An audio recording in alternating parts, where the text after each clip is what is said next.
ဒီနေ့မှာတော့ပမောကျောက်ဘူးတွေနဲ့လှုပ်ရှားပြလို့လုံနီးတွေကိုပြန်လည်မျှဝေပေးလိုက်ပါတယ်ခင်ဗျာအရင်ဆုံးတကြားကိုထမင်းစားစုံးနဲ့ငါးသွန်းစာလောက်အရင်ကြိုပေးလိုက်ပါမယ်ရေကိုလည်းထမင်းစားစုံးနဲ့တစုံစာလောက်ထည့်ပေးလိုက်ပါမယ်တကြားလေးတွေပြောပြီးတော့ညိုရောင်လေးတန်းလာပြီဆိုရင်တော့ရပါပြီခင်ဗျာပြီးရင်ဘူးလေးလုံးမဲ့ခွက်ထဲကိုလှည့်ထည့်ထားပေးလိုက်ပါမယ်ခင်ဗျာတကြားရည်လေးတွေကိုခွက်အောက်ခြေတစ်ပြင်လုံးပြန့်ဝအောင်လို့တေချာလေးဖြန့်ထားပေးပါမယ်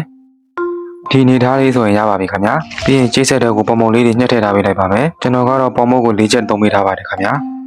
ပြီးရင်ကျုပ်နှလုံးလောက်လည်းဖောက်ထည့်ပေးထားလိုက်ပါမယ်။နွားနို့300 ml လောက်လည်းထည့်ထားပေးလိုက်ပါမယ်။ပြီးရင်တကြားကိုလည်းသမင်းစားစုံးနဲ့3သုံးစာလောက်ထည့်ထားပေးစားလေးနည်းငယ်ထည့်မယ်။လုံးစီကိုတော့ကျွန်တော်ကတော့သမင်းစားစုံးနဲ့3သုံးစာလောက်ထည့်ထားပေးပါတယ်ခင်ဗျာ။ချိုးကြိုက်တဲ့ဆိုရင်တော့ပို့ထည့်ထားပေးလို့ရပါတယ်။နားလေးမွေးတော့အောင်လို့ဗနီလာကိုလက်ဖက်စားစုံးနဲ့3သုံးစာလောက်ထည့်ထားပေးလိုက်မယ်။ပြီးရင်တော့အကုန်လုံးသမအောင်လို့တေချာကြီးခဏလောက်ကြည့်ထားပေးလိုက်ပါခင်ဗျာ။ခဏလောက်ကြည့်ထားပြီးလို့အကုန်လုံးညှက်သွားပြီဆိုရင်တော့ရပါပြီခင်ဗျာ။ကျွန်တော်ပူတင်းလုံးမခွက်တဲ့ကိုစကားလေးနဲ့တေချာလေးစစ်ထည့်ထားပေးလိုက်ပါမယ်ခင်ဗျာ။စကားလေးနဲ့စစ်ထည့်ထားပြီးသွားပြီဆိုရင်တော့အပေါ်ရန်ကအမြုပ်လေးတွေကိုဖယ်ထားပေးလိုက်ပါမယ်ခင်ဗျာ။ပြီးရင်ပူတင်းလေးစပေါင်းဖို့အတွက်လေးလုံးအောင်လို့ခဲဘက်လေးနဲ့အပေါ်ရနေပြီးတေချာလေးပတ်ထားပေးလိုက်ပါမယ်ခင်ဗျာ။ပြီးရင်ပုပ္ပစုံတင်ထားတဲ့ရင်နွေးလေးနဲ့မိနစ်40 45မိနစ်လောက်ပေါင်းထားပေးလိုက်ပါမယ်ခင်ဗျာ။မီးကိုတော့မပိတ်ပဲမီးအားနည်းနည်းလေးနဲ့ပေါင်းထားပေးလိုက်ပါမယ်။ပေါင်းလိုက်တာ45မိနစ်လောက်ပြည့်ပြီဆိုတော့ရပါပြီခင်ဗျာ။မုတ်သားလေးကိုတော့ကြထိုးတဲ့နဲ့ထိုးကြည့်ပြီးတော့မုတ်သားလေးတွေကပ်မပါလာဘူးဆိုရင်တော့ရပါပြီခင်ဗျာ။ပြီးရင်ဓာတ်လေးနဲ့ဘေးသားလေးတွေကိုတေချာလေးခွာထားပေးလိုက်မယ်။ပြီးရင်ဆမ်းမက်ပကံလေးကိုမောက်ထည့်ထားပေးလိုက်ပါမယ်။ပြီးရင်မုတ်သားလေးတွေကပ်မနေအောင်လို့နည်းနည်းလေးရိုက်ထားပေးလိုက်မယ်။ခုဆိုရင်တော့အရန်စားလို့ကောင်းတဲ့ချွတ်ချွတ်စိမ့်စိမ့်အီတုံတုံပမောပူတင်လေးရပါပြီခင်ဗျာ။လုံလေးတွေကလည်းအရန်ကိုလွယ်ကူလို့အိမ်မှာလှူစားကြည့်ကြဖို့အကြံပေးချင်ပါတယ်ခင်ဗျာ။ဆုံးဖြတ်ကြည့်ရှုပေးတဲ့တယောက်ချင်းစီတိုင်းကိုလည်းအထူးကျေးဇူးတင်ပါတယ်ခင်ဗျာ